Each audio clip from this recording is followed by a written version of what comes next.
everybody. Welcome to Performance Anxiety on the Pantheon Podcast Network. Max Phelps from Egoiista joins me on this episode. We jump right into a discussion on the latest Tool album, Cliché Tool fans, and the greatness of Chris Poland. He also tells me how the band's name Egoiista is a problem on Google. I can only imagine why. Max also talks about how the last two albums, So True, So Bound, and Egoiista, were recorded at around the same time. But after a serious health scare, Egoiista had to be delayed.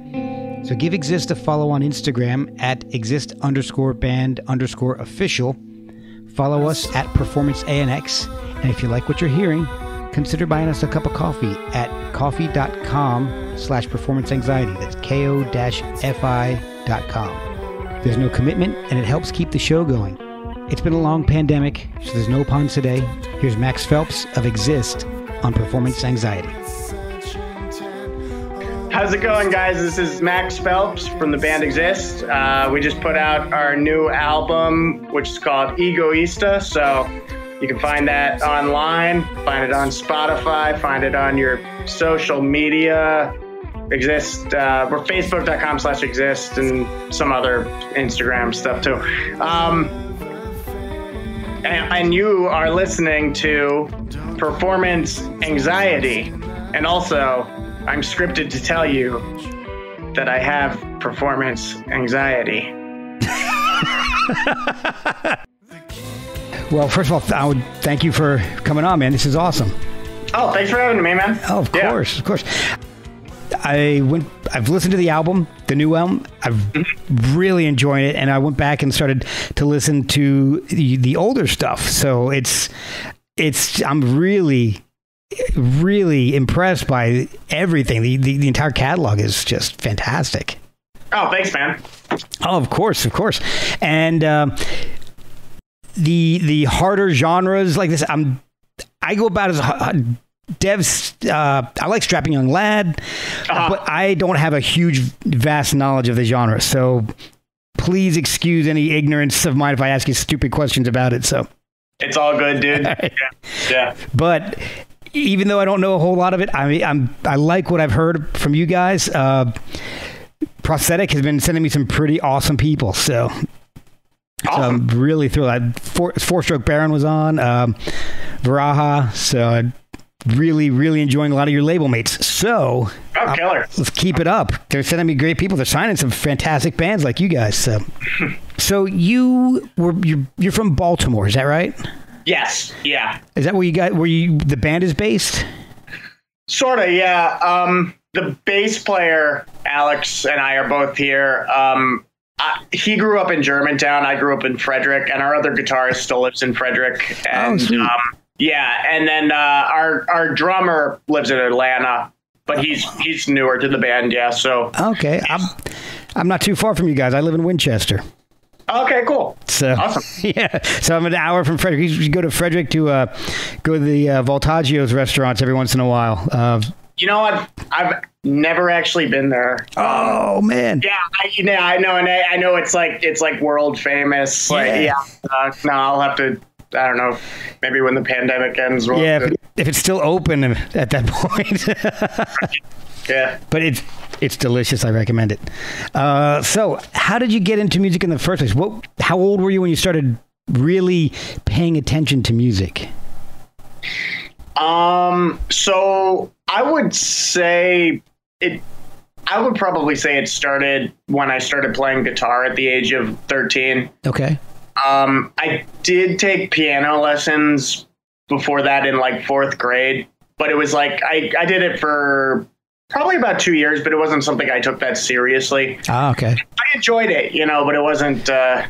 It was more like method books and that sort of thing. And yeah, I think I didn't have I think if I had stuck with it, I probably would have fallen in love with it. You know, I got a little older, but I didn't. And yeah, so probably more around when I was like 13 and I started playing guitar. I always liked music before that, but it was, that's around when I really got crazy about it. Yeah. Was there a lot of music in the house growing up, or were your parents musical? They're not like super musical, but they did expose me to stuff. they like my mom exposed me to, like the Beatles and Michael Jackson and all, and actually like some kind of weirder stuff too, I guess sometimes. They had like an old record collection and a lot of cassettes and my earliest memories of some of that were just driving around, and my mom would have a cassette of the White Album that she would put on, and I always really loved that. And so that kind of, and they're still one of my favorite bands, I guess. So there's like I remember enjoying music at a really young age, but I didn't like consciously think about it the same way. Like I remember watching Fantasia, and then later when I was older, having a teacher recommend that I check out The Rite of Spring by Stravinsky. And then, and it's like, I realized, oh, I actually know every note of this already, at least segments that were in that, and it was like, I always appreciated that stuff. And I think I absorbed it in a way, but it wasn't really something that I consciously thought about, Okay. Yeah. So what was it that brought you to playing the guitar? What really flipped the switch and said, I want to play guitar? Honestly, I don't even completely know. It was really just as simple as one of my best friends, who is still a really close friend of mine. And actually I guess he's been my best friend since I was 4. He started playing guitar because he was really obsessed with the Beatles and getting into like other kind of classic rock stuff. Okay.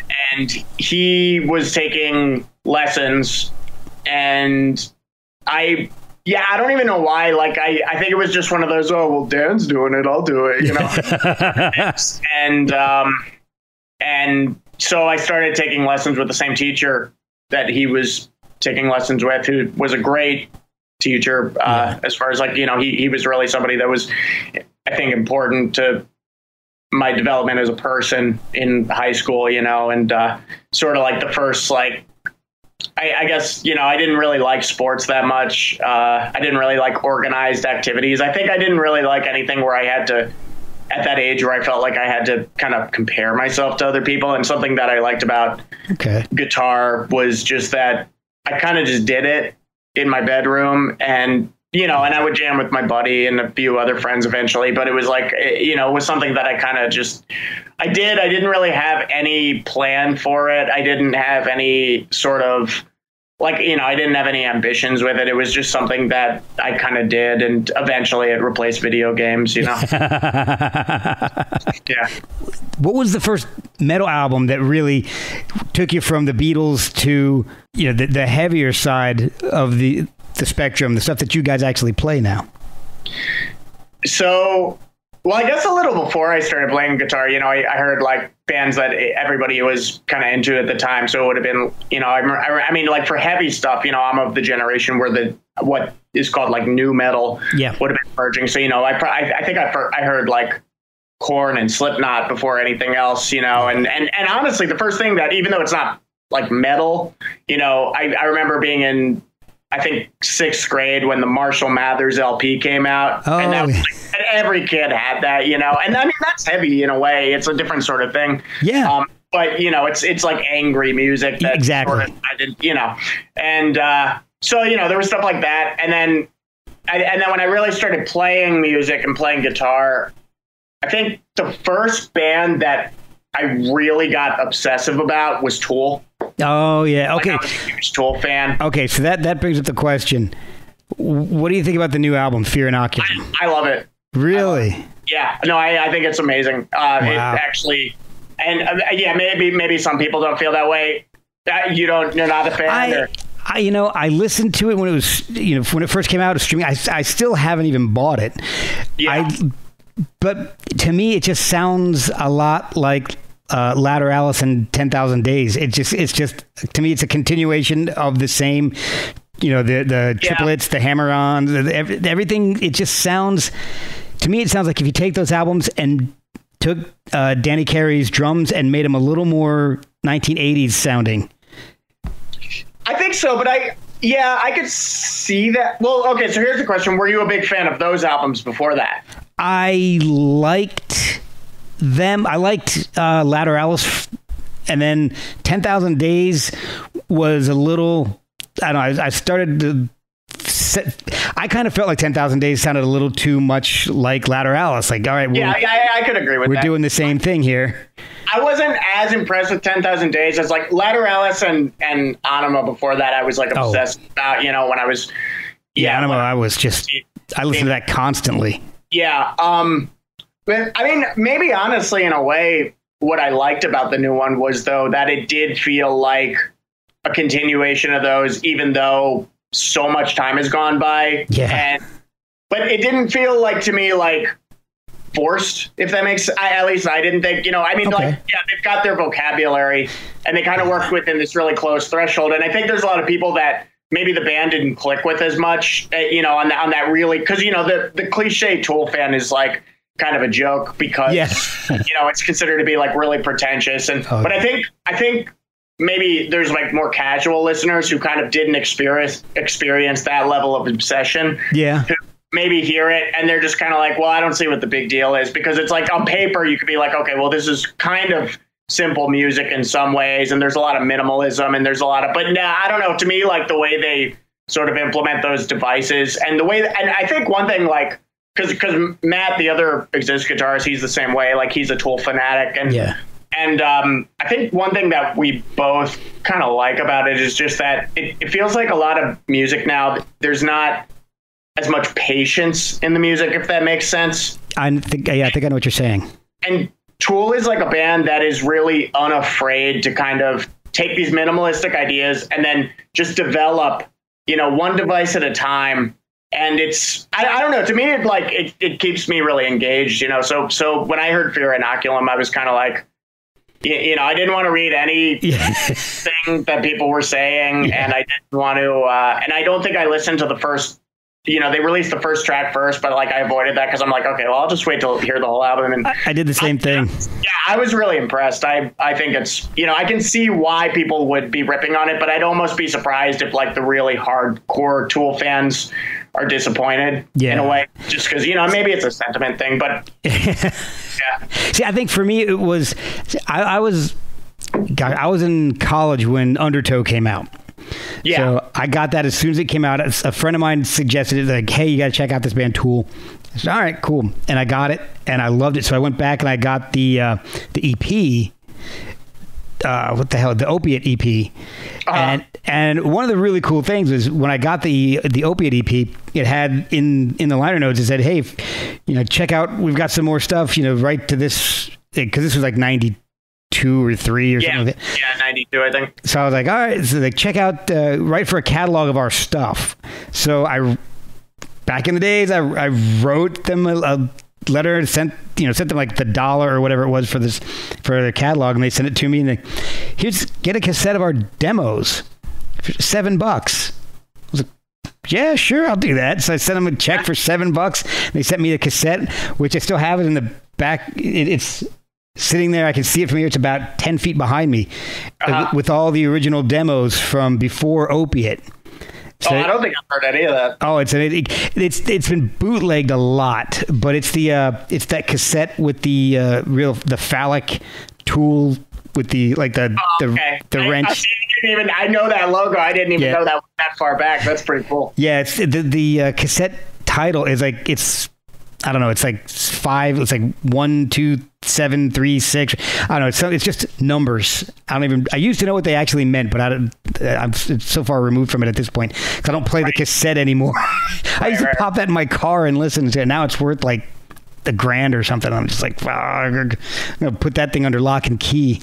Right. But I think my whole point of that is I've been a fan for a long time, and I think with a 13-year gap between albums, I was kind of expecting something that would sound like the band had progressed or had done something with those 13 years. Yeah, sure. Well, I think that's understandable. Yeah. I don't know. I mean, I would have been kind of open to whatever, Yeah. To me, the album, it sounds like that still, but it's not. It didn't feel like somehow, a lot of times when you have bands that do that after that long, and they age, and there's a lot of albums that feel more like it's just an attempt to recreate something, Yeah. And to me, that album doesn't doesn't feel like that. Like maybe I don't know. That might just be my taste, but it doesn't. It feels. It felt genuine to me. Well, there are some great tracks on, like Tempest. I think is great. I like Tempest, yeah. And I can't remember the titles for all of them because it's been a while since I listened to it. But you're kind of making me think I should go back and give it another listen. So maybe I'll do that at work tomorrow. I just put it on. Max, a big fan of this. Let me give it another shot. But yeah, I mean that just might be me. Yeah. I try not to be too dogmatic about these anymore. Yeah, exactly. Yeah. So when did you meet up with the guys who became the original version of Exist? Well, there was an incarnation before any of these guys were in there. Okay. And that would have been like high school, basically. It was, this drummer that I was good friends with in high school. You should look up, by the way, Alex Rudinger. He's ridiculous. He's like one of the craziest metal drummers in the world. Oh, sweet. Just as far as tightness. And he's pretty unbelievable. He's one of the hardest working people I know. I'll look him up for sure. Yeah. And so he was like in the original incarnation, and we actually... And then there was another bass player who, same thing. It was like a high school friend of mine. And then we kind of like rotating second guitarists. We had a vocalist for a while too, even before that. Oh, wow. But yeah, we recorded an album as that, and it sounded a lot. It was like a lot more straight death metal, I guess. Okay. Still kind of proggy, but a little. I don't know. It was a different thing. It was kind of a different thing. Your chops hadn't progressed to the extent they are now either, so I'm sure it was. Yeah, I think also maybe there was a little more of like I don't know. I think we weren't taking it as seriously in some ways, and then also maybe there was a little more of a conservative mindset of like, oh well, this is this, so it's got to be this. I don't know. Yeah, that makes sense. Cool album. Yeah. The chops thing, true. But then he ended up. We kind of parted ways, and the bass player was already kind of out of the picture by then, and Alex had joined, the current bass player, who's still with us, and then like the lineup sort of reformed, and we started doing this thing pretty quickly after that became our first EP that actually got released. So we kind of sat on this whole debut album in like 2007 or 8 or something, that was finished, and then just kind of shelved it and did this other EP, released that, and sort of went from there. But that would have been, I guess around, that EP came out in 2010. Yeah. So, I guess it would have been the few years before that we were like playing a lot of local shows and playing that material and some of the Sunlight material as well, because most of that was already written. Oh, really? Okay. Yeah, and so I've known those guys for a little while before then, so I've probably known Alex, the bass player, and Matt, the other guitarist, since like 2006 or so, around when I graduated high school. Oh, cool. Okay, so Exist has really been the only band you've been in then? No. So I toured with. Well, I've done a lot of other like. I've done a ton of other stuff because I do kind of like the freelance thing as well. But I toured with Cynic. Okay. It's like another. If you haven't checked out Cynic, definitely, because they were like one of my absolute favorite bands, and I ended up playing with them in like 2011. So it was like right after we recorded that first EP. Okay. And I've kind of been involved with them on and off. The drummer just passed away. Gosh. Yeah, but the band is like still. Hypothetically, they're still active. The main working on a new album, and then I did this, and then there's a band called Death that some of the Cynic guys that played in, like a death metal band called Death. That's sort of one of the bands that I mean, I think the people say that the term death metal actually comes from the word death. I'll send you some links to some stuff. But please. So the guy who plays guitar for that, Chuck Schuldiner, he passed away in like 2001. He was really the brains behind that band. Yeah, I remember that. Yeah. But a bunch of the musicians that played in the lineups, they've kind of started touring the music again at some point and doing like a tribute, sort of like a glorified tribute band. And because I was working with the Cynic guys, I got kind of pulled into doing that. So that's something I've toured with pretty extensively. We're still doing it. It's, we're not doing it right now. And we've kind of had we've not done it for maybe 5 years, but we were actually going to be starting to kind of do it again right when the pandemic hit. Oh, geez. And then there's another band, a German band that I toured with and did an EP with called Defeated Sanity. And they're like, they're crazy. That's some crazy stuff. Like, it's best entry to death metal, but it's really wild music, man. Cool. I think they're brilliant. And I just did vocals on their stuff, and it was just one EP that was actually a very different sound than kind of what they do. But they just released an album that, I'm not really involved with them anymore, but I don't know. So everything's undefined with all that stuff, It's it's pretty fluid. Yeah. And then I played in a lot of other like local bands and, okay. But it exists. Is that that's basically your baby though? Yes. Yeah. That I would say. Yeah. So as far as like the band that I write for, Yeah. Yep. Mm-hmm. Okay. So how did you come up with the name Exist? Because it's really simple, but really powerful. I'm surprised it hadn't been used before. I think first off, it has been used before by I'm getting everything wrong tonight. No, it's okay. Yeah, but here's the thing. So I didn't realize this when I came up with. First off, okay, so the name Exists. Just to me, I wanted to kind of get away from like what might seem like a kind of cliche name in the metal scene, and I wanted something that sounded a little more all-encompassing. And like I thought, like the fact that like Yes was just Yes, or like Rush was just Rush. Like I thought all that stuff was really cool. Yeah. And so I wanted to kind of do something like that. But little did I know it would be like a big problem for search engine stuff, as we kind of move into the internet. Like you can't look up Exist. So I think that's actually kind of screwed us a lot. Oh. I don't know. Maybe not. I'm pretty sure it's a problem. Yeah.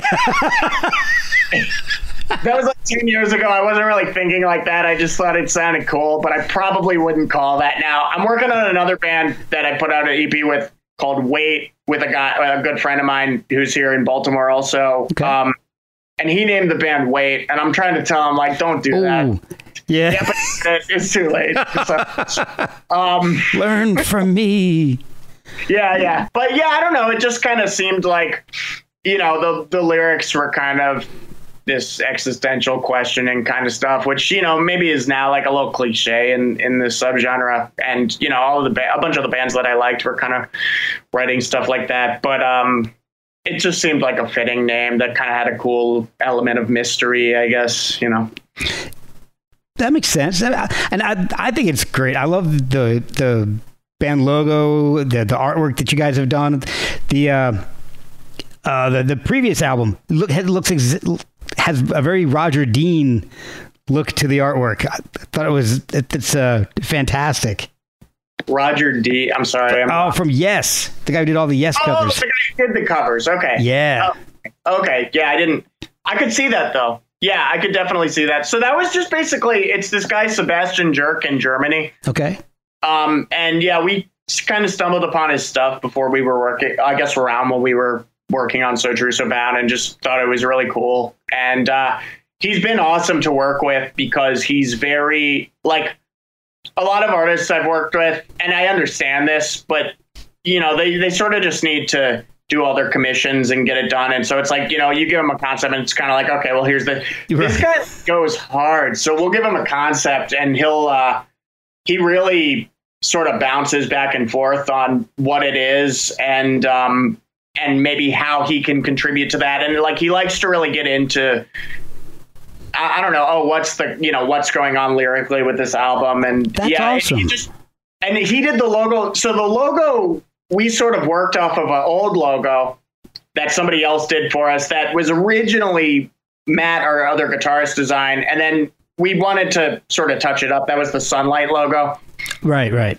And so Matt and Alex are both decent visual artists, and we kind of honed these ideas down until we had something that was pretty close. And then we gave that to Sebastian because we knew he could really make something out of it. And he spit like 20 options back. So we really spent a long time thinking about that and refining that. But yeah, he's just really cool as far as being willing to do he'll do a million passes of something until you're happy. And he just really likes to get, and he'll always you'll ask him to do something and he'll throw like 20 options at you and be like, well, do you like this or this or this? Or he's just, I don't know. And so I love working with him for that reason. That's fantastic. You don't usually get that. When I've had to work with people like for my logo was pretty simple. So for the podcast, it was, I told the guy what I wanted and showed him what the one I had done, a rendering I had done myself when I'm, total basic with that crap. And, he sent back like 3 options. I said, let's combine like numbers 1 and 3, and then I'm good. So that was it. So, but I mean, hey, if that's what you need and it hits the spot, there's no reason to go beyond that. But it's just, and also it's like with guys I've worked with before, it's like, I understand that because it's not that lucrative of a thing. Yeah. And, you've kind of got to hustle with that. And so, but he's just really cool about it. And, we love working with him. And correct me if I'm wrong, because I've been doing this a lot tonight. Did you go to school for music? Did you after high school? I did kind of on and off. Okay. Like I originally went to school for like 1 semester out of high school for like I think I wanted to do like IT or something, and I didn't really want to do that. No. And, it was just one of those like, this seems like the obligatory kind of thing to do, and I'll just pick a major. Yeah. And then I realized when I was there that like I really want to take a shot at music, and so I dropped out because I was like, okay, I shouldn't do this right now. I should just take some time, And I worked in a warehouse for a while and started studying privately. Okay. With a really proficient teacher who's, and really learning like the jazz theory stuff and, and just a lot more kind of music pedagogy stuff. That's what I wanted to know about. The jazz. Yeah. That's what I had read. So what got you into jazz? Kind of that. Yeah. Sort of, I guess my gateway was kind of through the progressive metal stuff to like fusion to then more traditional jazz and some of the more like modern kind of stuff that's going on. But I do think that comes a lot from studying it. I sort of was discovering it synonymously while studying it. And I went to study music just because I was curious about all that stuff. And I wanted to push myself more and just to kind of figure out, what are the mechanics of all this? Like, what is it that's happening here? Okay. Yeah. And, at least on that level, there's all these other levels of like, sound that I don't I don't understand like EQ and when it comes to like, that technology side of things or like the whole engineering aspect. Yeah. Or like the physics of what's going on. Like I understand music theory pretty well, but there's a whole bunch of other stuff that, well, I was listening and going back through your older albums, a couple things struck me, and I don't know, I don't know exactly who your influences are outside of the Beatles and Tool, but I was listening and not just the phrasings, but even the tone of the guitars. It feels and it sounds to me a lot like Chris Poland, his solo stuff, sure. And. Sure. And Guthrie Govan. Yeah, I'm hearing those are the 2 big influences I'm hearing as far as guitar.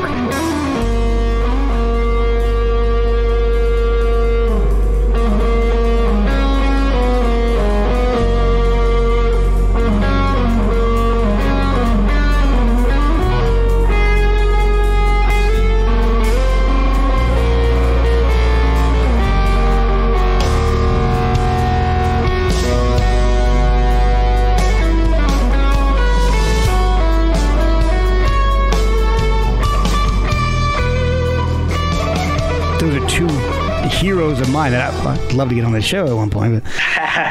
But so, I mean, are you listening to instrumentalists like that? Good shredders and. Yeah, for sure. I mean, I love both of those guys. So like Holdsworth, Alan Holdsworth is like for me that's like one of my biggest guys, and it's probably not disguised too well, but like that's also like a guy that I think if you imitate him at all, it's, he's just so different. Yeah. But similar sort of, Chris Poland's sort of like fusion-y and that bit, and Govan too, it's not that far off, I don't think. Yeah, I like him. There's a jazz guitarist I really, really like named Kurt Rosenwinkel. Not familiar with him. He's like a kind of a more modern guy. And then there's a whole bunch of other ones kind of in that world that are maybe like lesser known, but there's a lot of guitarists like that I like. And yeah, I mean, yeah, I like Guthrie and I like Chris Poland, you know. I think everybody kind of went to Chris Poland like through Megadeth, you know, but those Ohm albums are kind of in the vein of that. Yeah. I love the Ohm, and the one he did, Ohm Free with Humphreys McGee, was just, they actually did two with Humphreys McGee. I don't know if I've heard that. I didn't even know he collaborated with them. I know Humphreys McGee, but I didn't. I haven't heard that. He did two albums with them, and they're both fantastic. It's awesome. It's weird. It's you know, basically Chris Poland with a jam band. It's just, so it's weird, but it works for him anyway. That's awesome. I can see that. Oh yeah, and I mean, he's done so much stuff. I remember, I'd say early 2000s, he had released a solo album, Chasing the Sun, and I reached out to the label that was releasing it, and I said, I've been a huge fan. I've got both his albums with Megadeth. Maybe even the third one had come out. The System Has Failed, because he was on that one too. I think that one may have even come out. And I'm like, I'm a huge Chris Poland fan. I've got all this stuff. You guys got anything else besides this? And the guy's like, oh yeah. He's like, I've got all this crap. He's like, it's not. He's like, I'll just copy it for you. He's like, send me whatever the amount was. He's like, I'll send you as much stuff as I've got. I'm like, wow. Okay. So I get in the mail. I get a solo album. I get a bunch of stuff he did with a band called Mumbo's Brain, which is just really weird stuff. All kinds. Oh yeah, it's all kinds of weird demos and stuff. Because he was also in a prog band called Damn the Machine in the early '90s. That sounds familiar. Yeah, it was. I don't know if I've really heard it. It was him. The bassist was a guy named Dave Randy, and his brother, I think Mark Poland, is the drummer in that. So it was just, it was, they did one album, and I think they did demos for a second album, and that became this weird band, Mumbo's Brain. And then he just started demoing all kinds of stuff, and it's just some really cool jazzy influenced, but, you know, heavier stuff. It's really wild stuff. If you can find it, I'll see if I can shoot you some links to it, because it's really cool stuff. Sure. We'll be right back after a word from our sponsors. In the vocals of the band, I hear a Devin Townsend influence. I hear, you know, he gets these big grandiose choruses that are beautiful, and I hear that in the choruses that you guys do. But I also hear like the Planet Smasher from Ziltoid in some songs, which is like the deepest, heaviest voice I've ever heard. So that's really cool that you sound similar to it. I mean, I don't know how you do that without destroying your voice. Yeah, I don't know. Sometimes I do destroy it. Because I'll have to do it with the death tribute. It's like it'll be like 2 hours a night sometimes. Oh. It's like, yeah, I don't know, but I've kind of figured out how to like warm up properly with that, and I used to blow my voice a lot. Yeah. Wow. I don't seem to anymore. So. Well, that's good. Yeah, because I've heard there's a technique to it, but honestly, I mean, I can't sing. I'm not a very musical person. Taught myself guitar, so I'm not a very good teacher apparently. But I've heard there's a technique, but to me, that's just, I don't know how you guys do that without just being hoarse all the time. But I think it's also like everybody who's doing it, because there's so many different, there's all these like different nuanced like styles of it, and it's I think everybody that's doing it is doing it differently, honestly, and like different people are just built differently as far as what they can kind of handle with that, or like how that comes out, so I don't know. One thing, like just hanging out with a lot of guys who do death metal vocals, like it just seems like everybody's doing something different. Yeah, is there a term for that type of? What's that? Is there a term for that type of vocal? Like people just call it growling. Yeah, okay. like growling, death metal growls. Yeah. All right, that's part of that. That's, like I said, that's part of the ignorance of my ignorance of the genres. Oh yeah, I mean, there's so many little worlds of everything, and yeah, I mean well, like with metal, there's so many subgenres and just so many things going on. It's it's a lot. Well, what I like about it is that you guys don't stick with just the growl. You guys have some fantastic, beautiful vocals.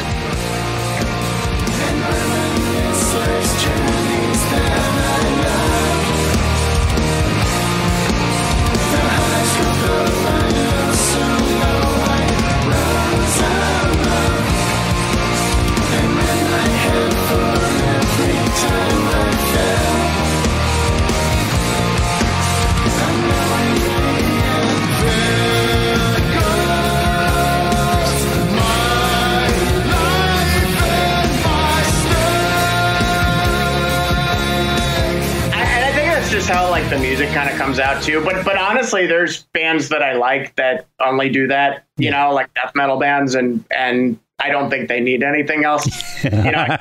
Everything's got its own threshold, and yeah. One of the things when I first heard the new album, and first of all, I want to find out where it's Egoiista. How did you come up with that name? It was just something that kind of it sounded like a cool, like made up like disease of the ego or something. But okay. It was, but then I realized, kind of Googling it, that it's the Spanish and Portuguese word for selfish. Yeah. So that still seemed kind of cool and fitting. Some subjects, and it works. Yeah. And you've got a dude with a solar system orbiting his head. Yeah. And so that's basically it. And then we just kind of spelled it wrong to try to beat the search engines. It didn't work. It's all SEO and SEM. Yeah.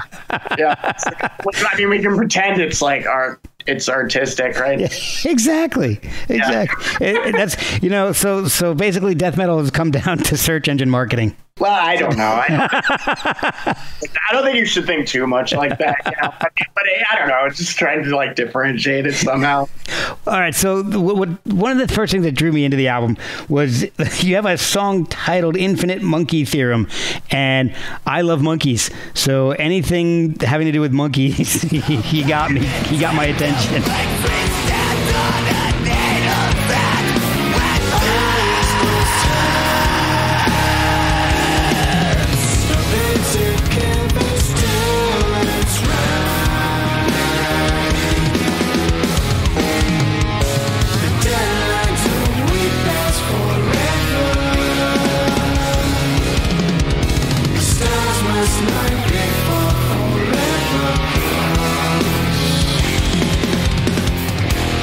But the song is awesome. So I'm looking at my notes here. You've got some gorgeous guitars, and it's the first time I can remember hearing the word dervish in a song. Oh yeah. And I love the ending to the song. That heavy, the bass. I don't know what you guys are doing, but it's a really awesome way to end the album or the song. And then you go right into Siblings Born into Different Dimensions. Yep. Which to me, that's my favorite track on the album. Killer. Awesome. I absolutely love that song. Do you have an idea of what songs you're going to sing a certain way? Like which, this song, I want to get this across, so I'm going to do the death metal vocals, and this song will have none. Is there a plan beforehand, or are you guys just kind of jamming and working it out in the studio? It's pretty predetermined. Yeah. Like I think of like when it comes to writing, I really write the vocals at the same time, not necessarily lyrics, Okay. But it's like I don't see like the riffs or the chord progressions as separable from the melody. Okay. And so it's when I write it's like I sort of already have these, even when I don't have lyrics, I have all the clean vocal melodies are like pretty preconceived and often, pretty like really written like this. It's like I don't I mean, sometimes something will kind of come before something else, but a lot of times it's like, and a lot of times the vocal melodies really kind of come synonymously with the harmony, and then some of the stuff that becomes rich with more of that might kind of come after. So yeah, it's like I really kind of think of it all at once. And then even with the screams, even though they're not tonal, it's like I'm hearing rhythms. Oh, okay. Pretty immediately, and hearing like, okay, well, I hear this as this screaming thing with like these kind of rhythms going on, and then by the time I'm like writing lyrics, I pretty much have this idea in my head already of like exactly what the vocal rhythms even for those part are, and then it's sort of, and that makes it maybe a little more challenging for writing lyrics, because it's like I'm trying to then create sentences or phrases that fit exactly to those syllables in a way that feels good, and then like still has these kind of cool, catchy rhyme schemes on the end. Right. Okay. Yeah. So yeah, it's pretty thought of all at once, though. It's like I generally know immediately and sort of conceive it all at once. Yeah. Okay. All right. So that leads me to my next really two questions, and I'll ask them, and you, because I don't exactly know the time frame on this, and so you can kind of fill me in on this. So, sure. During the recording of this album, you got a new drummer, and my question for that, as I think they're all but two songs he redid. Did he have? But he played on everything. He played on everything. Oh, okay. Okay. Yeah, he played the whole thing. He just. There were some drum parts written, or they're like varying degrees of drum parts, but they're not as detailed usually as what he's actually doing. And then we kind of go through and retweak everything to fit his style. So it depends on the part too. But so did bringing him in change the songs though? Did it change the sound of it, or maybe what you wanted to do with any of the songs, or was it pretty much this is what I want you to do and let's do it? I would say both. So what I'll do is I will at this point usually sort of like record a demo of something. Okay. And depending on where it's at in the process, sometimes I'm bouncing ideas off of the other guys while that's, and then sometimes it kind of just depends on the song, but I'll usually have a demo that's like pretty structured before anybody's really working on their individual parts. So then beyond that, there's kind of these layers of things that happen afterwards. Like, Alex is going to improvise a lot of his bass lines, or he's going to kind of construct these parts. And depending on it, really, it's sectional. So it's like sometimes there's a part in a song where it's just like, okay, let's just keep this way because maybe I wrote this bass part that's like a counterpoint sort of thing with the guitar, or maybe it's just something that really needs to be this simple minimalistic thing. Okay. And, there's a huge portion of that stuff that he improvises or writes his own lines to. With Matt, the other guitarist, it's the same sort of thing. Like he will come up with these sort of extra layers of ideas, or maybe I'll be like, there's something that needs to still be here, and then he'll kind of come up with something, and then maybe I'll be like, okay, well, let's tweak this around, and we'll sit there and kind of develop stuff. He does a lot of the soundscaping too, a lot of the ambient stuff. So sometimes I'll have like, I'll know what I want tonally there, or there'll be a melody, or there'll be a general outline for a melody, or sort of a vibe that's supposed to be there. Yeah. And he'll take that and he'll be like, okay, well, hey, check this sound out, and we'll see. A lot of times we do that in the room together. So it depends. Sometimes a lot of it's remote too. Okay. It's a big mismesh and then it's the same with the drums. So because he's remote, 6 out of the 8 songs had been written like back in 2014. Yeah. When we were ready to finally approach this album, we went back, we tweaked. I kind of tweaked certain things in there, and then, we demoed everything. Everybody was like demoing their stuff. And then for the drums, the old drummer had sat down with me and written 2 of the songs like already. So we already had the drums like really, really composed for that. Okay. But, and then I did drum programming on like, I guess all the other ones first, but then, I'm not a drummer. And also sometimes I'm trying to leave space for certain things to happen. Yeah. Sometimes not. Sometimes there's something really specific I want, but it's really different across the board depending on the part. So then because he's remote, our new drummer, we bounced transcriptions back and forth. Oh, okay. Like in notation software. Wow. And then sometimes taking that and importing it into like MIDI drums, which I already programmed beforehand. So there's like kind of a rough idea of what something is. Okay. And yeah, we would just bounce stuff back and forth and just really go into detail of, okay, well, what about this for this measure? And he would kind of impose his own ideas that maybe sometimes they're almost meant to sound more improvised even, or, But most of it didn't end up too improvised. It depends on the section. Sometimes with the more open sections, he was able to. But I think just because, and then he came up for a week and we actually tracked the real thing once we had that like really fine tuned. Oh, cool. And a lot of it, he was like sight reading while he was doing it, because it's pretty detailed stuff. And, he didn't really have a ton of rehearsal time. And he was working on another. He had to play live with this other band that was like really hard for a different reason, like that he was doing like a month after that. So it's like, and he had just tracked another album with his other band. By the way, check that band out, Seder, really great prog band. Oh, cool. Yeah. Yeah. I'll try to remember some of these names. But yeah. Well, as I'm editing, I'm going to be making notes. And if I have any questions, I'll email you. Yeah, there you go. Yeah. It depends on the part. But we did spend a lot of time really getting that to where it felt like it needed to be. Okay. And sometimes I'm kind of picky about that stuff. And I'm sure that gets frustrating for those guys. I don't know. But I also think like we're all kind of aligned, at least in trying to make something as good as possible. And they still end up with a lot of input in terms of what they're playing. So there's 3 years between So True, So Bound and Egoiista. Yes. So in that time frame, you actually had a pretty serious medical emergency happen. Yeah. What happened? And was that part of the reason why? I mean, I'm looking and it looks like there's usually like a 3 to 4 year gap between albums anyway, but yeah.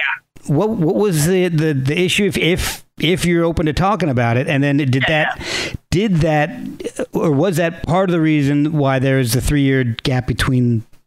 Because you said some of the songs were written in 14. Yeah, 2014. So, yeah. So which was before. So the So True, So Bound stuff was largely being written at the same time as a lot of the Egoiista stuff, and or maybe around. I guess we started it in 2014, but it was kind of like 2014/2015, and then and then yeah, it just kind of seemed like they were two different albums, I think. And so even though most of the Egoiista stuff was first, it kind of made sense to do this other thing first. And it was kind of all coming at once. And then yeah, so like after So True, So Bound, so I discovered actually like right before So True, So Bound was released that I had like insanely high blood pressure. Oh, wow. Yeah, like I don't know if you know numbers, but it was like resting, it was running like 180 or 190 over. Oh, wow. Yeah, it was pretty bad. It was over like 100 something. Oh my God. Yeah, my daughter just became a CNA, so I've suddenly become knowledgeable of blood pressure because every other day she's taking my blood pressure to get her certification. So. That's awesome. Yeah, I have like a pretty crazy appreciation for the medical field after. Yeah. So it was like I went in for something totally different. Like I had a tick on me, and I had been camping, and one of the girls in the group we were camping with got like Lyme disease on that same trip, and she caught it early enough that it was fine. But I went to get checked for Lyme disease just because I was like, okay, I should probably. Yeah. And I didn't have it, but when I went in there, they were just like, holy shit, your blood pressure is. It's through the roof. You're gonna die like tomorrow, so go to the hospital now. Oh my God! It's great because then you're panicking like, oh fuck. Yeah, exactly. Probably makes it higher. But yeah, so I went and got it checked out a bunch, and they couldn't really figure out what it was for a long time, and then finally after I got this and like medicines didn't work for it, like none of them. Wow. They just weren't really doing anything. And finally I got like a CAT scan, and it turned out that there was like an aneurysm on the renal artery of one of my kidneys, which wow. And also I have like some kind of birth defect that my the renal arteries, the arteries that go to the kidney, are already like really, really small compared to normal ones, as well as like some of the other stuff around there. Yeah. So that was like kind of that, I guess, because it limits the blood flow, like kind of caused this aneurysm to grow and like block it all off. And then I guess your kidneys regulate your blood pressure. So if they detect that, you know, that they're not getting enough blood, they think that, you know, there's a hormone in there that called like renin, and that regulates it, and so they pump more, and then your blood pressure goes through the roof. So I guess it's like a fairly rare thing, but yeah, I went and got this crazy surgery, and they like bypassed my kidneys, and wow, and they removed the aneurysm, and oh my, I don't know, it's been pretty good since. So I guess I'm lucky. Yeah, thank God for Lyme disease. Yeah, exactly. I've gotten messed up by Lyme disease, man. Yeah, that's I guess I probably shouldn't. I'll take that one back. Thank God for Lyme disease checks. Everything happens. Yeah, I don't know. Yeah, you know, things happen. Things happen. But you know, it wouldn't have been discovered if you hadn't had that concern. So that was. Right. That was good. Yeah, I got lucky in that sense. Yeah, I might have. Yeah. So that's, I would say, like, going back to, you know, that was a setback. It probably set us back like 6 months or so. Yeah. Maybe not that much. I don't know. It might not have even been that much, because it was like, you know, the recovery time for the surgery was maybe like 2 months total. And then we had a tour like right after that, like right after I recovered, we had a pretty long tour, which was awesome. Oh, wow. Well, let's jump right back in it. Yeah. Which, unfortunately, you can't do with the album that just came out in August. Nope. So what are you guys doing in the meantime? Are you writing, or are you guys live streaming anything? What are you guys up to? Yeah, like a lot of like videos, guitar videos and stuff. I mean, it just came out like last week. So lately I've just been, you know, Alex and I have just been mailing a bunch of these pre-orders out, which is cool. Yeah. But, so I'm doing, like some video stuff, doing some stuff with, also with the Death to All thing. We've been doing like these quarantine videos. Yeah, I mean, that's kind of the extent of what you can do. You know, I think we've thought about like streaming a concert or something, but also with Brody being in Atlanta and like the budget to like really make it something that I think would be that worthwhile is kind of like, I don't know. We might do like some more quarantine videos. And then I'm recording vocals. I guess in about a month. I'm kind of starting to get ready for this, for that other band, Wait. And then, I'm kind of starting to, you know, I don't want to spend too much time before getting to another Exist album. So, I've started kind of writing some rough ideas and just I'm like just getting into that process of, you know, starting on something new. Yeah. Oh, that's awesome. That's awesome. Well, I'm a huge fan. I love what I've heard. I really did enjoy going back and listening to the older albums. I mean, So True, So Bound is really cool. You guys got some great solos on there, some great songs, like, and listen to Sunlight. The song Vessel off of Sunlight is one of my favorites. That is fantastic.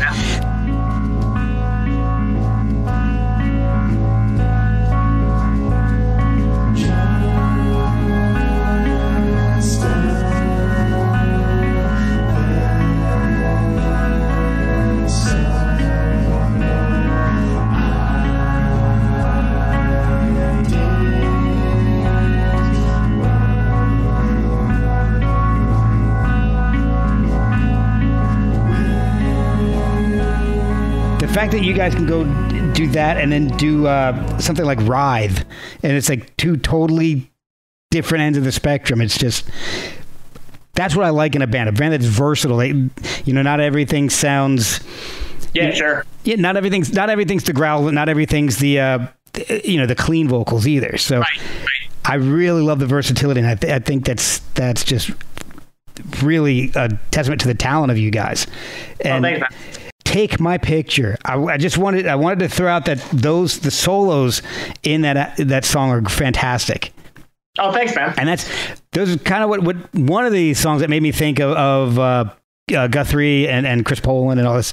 It's just, that heavy jazz, but jazz influenced stuff. And that's the kind of stuff that fascinates me, because to me, those are two genres that, I don't know, they don't seem to me like they would be connected, but the technical aspects, they're definitely, I can see a connection. But if you take them on a whole, you just go into somebody and say, hey, here's some jazz and metal.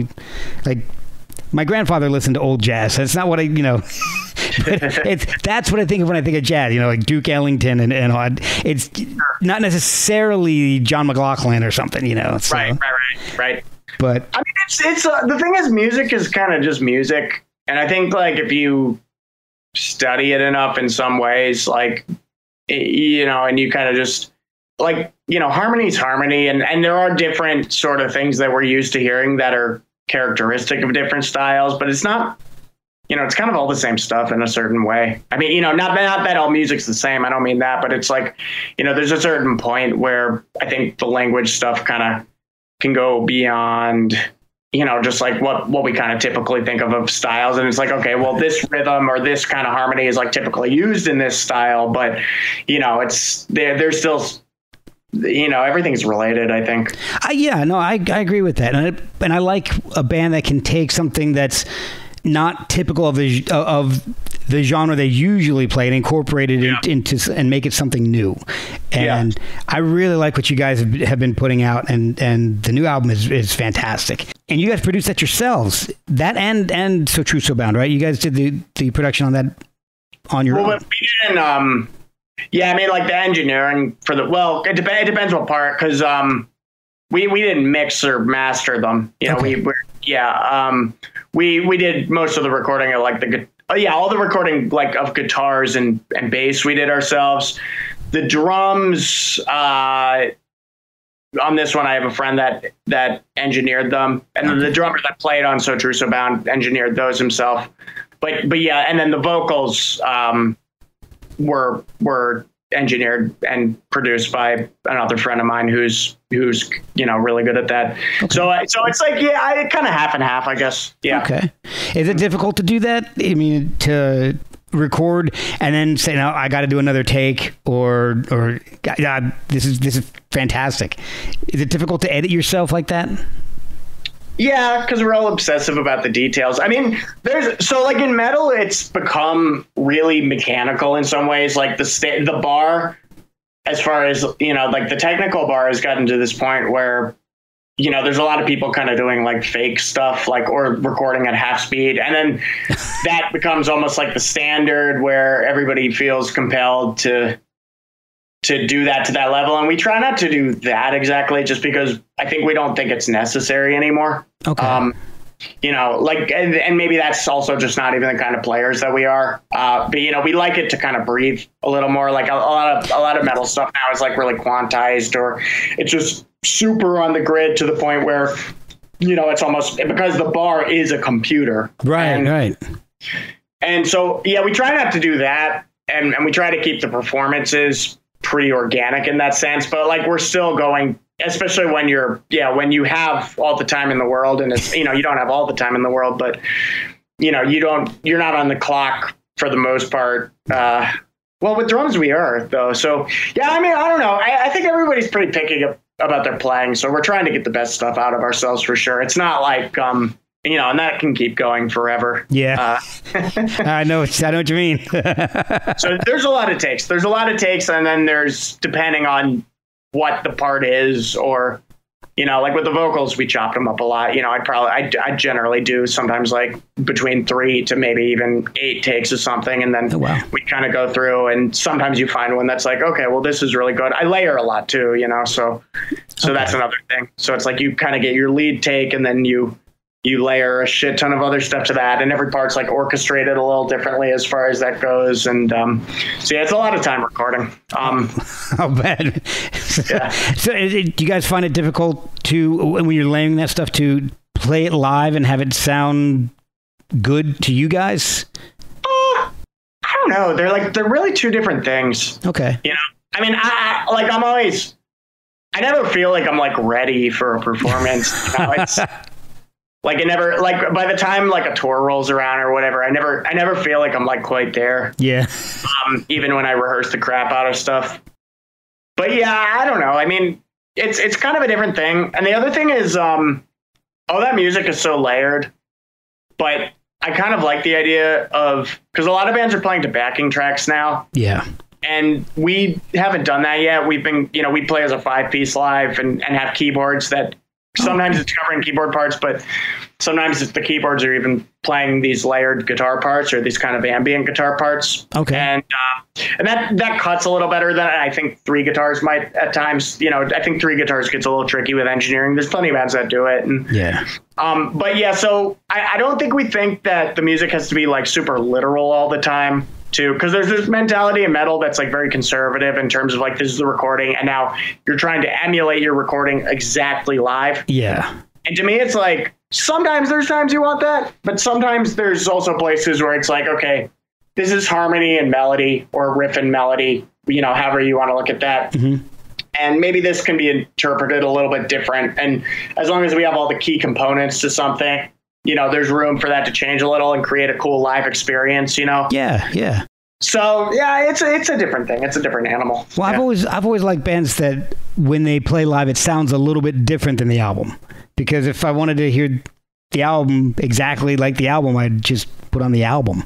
Yeah, I feel that way too. Yeah, and I like the live push and pull of things. Yeah. And I like the feeling that, sometimes I like the feeling more that the musicians could be on edge or something.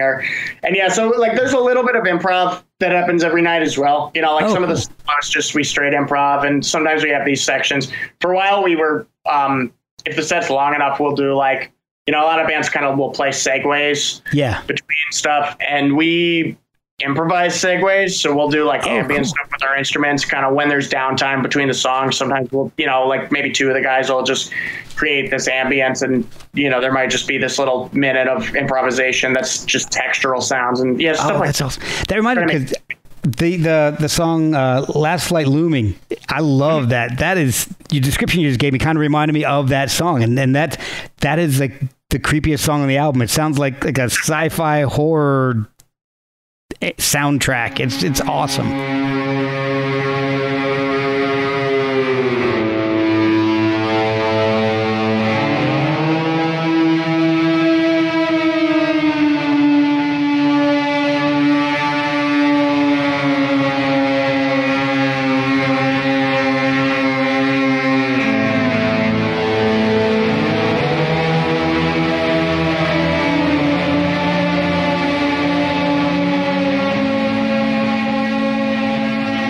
That was 100% Matt, the other guitarist. Okay. Yeah, he did that one. That was like 100% his creation, and we knew like we needed like this really. We needed something to fill that gap. It just felt like it needed something between Ecocosm and Spotlights, and he was kind of just vibing it out, and he was like, I think I have something that really works for this. And he just kind of did that all himself, and I really liked it and thought it was a good fit. And it really is. That bridges those two perfectly. It's fantastic. And the slide guitar stuff. It's pretty cool. Yeah. I love it. I was impressed that you started the album off with a 10-minute track. That was pretty crazy. Yeah, it just kind of happened like that. I was like, you guys, you really... What was the word? I put on my notes. I was just I don't know. My notes are ridiculous. I can't even figure out what the hell they. It's all good, man. I know. The problem is with this and with the show in general. It just goes sometimes it just goes all over the place. Yeah, so, it's like freeform stuff. Ambitious. Yeah. I wrote down ambitious. So. Oh yeah. All right, man. I'll let you go. All right, Mark. Yeah, nice talking. You too. I'll talk to you later.